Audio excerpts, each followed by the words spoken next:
They've really loosened up the regs on who's allowed on the field as well.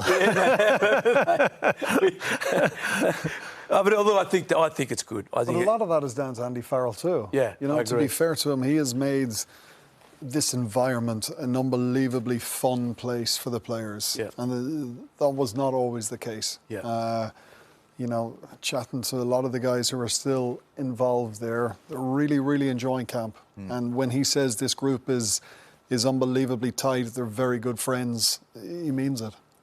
And what effect does that have on the pitch then? It just brings you closer together. And you don't always notice it until the chips are really down and the times are tough. And that's when those bond and friendships, and you know that the person beside you is really going to put their body on the line for you, and that you'll do the same for them. It's the most important thing when it comes to team performances. I think you play better if you play happy, you know. And I think that for sure, at different times in your career, you find different motivations, and one of them is anger. You know, and I think Sexton at some points in his career was driven by anger. I remember from my own career, I thought, yes, I had to be really angry to be able to play well. And you realise it's actually not that. It's about being happy, being relaxed, enjoying it, and trying to express yourself. And if Andy Farrell is creating that, and it seems it is, that's a real benefit. And remember, if you're the coach of the international side, what can you really do, right? You can't make players much better. You don't have enough time for them. You can't bring players in from overseas and different teams. You're provided with them. So you have to pick the right squad. You have to set up the philosophy.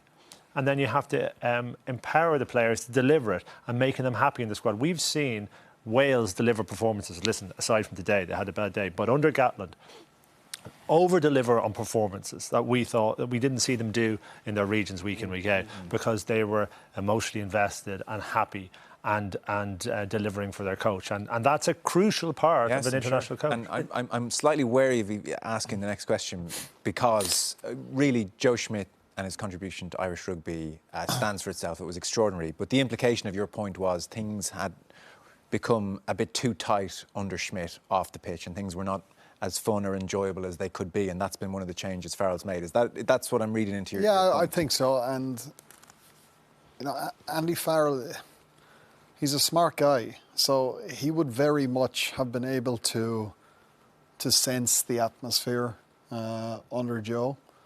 And now I wasn't directly involved with Andy when he took over as head coach, but that was the first thing he changed. And you know, it's paying enormous benefits. And as Sean says, when they're happy, that's when they play their best rugby. And I think you've got to put in there on Robbie's point, it's where Andy's grown over the last 2 years. Because my observations was Andy was one of the best assistant coaches in the world, brilliant defence coach, but he had no experience head coaching. And you can see the difference in that team's performance in this Six Nations than his original one.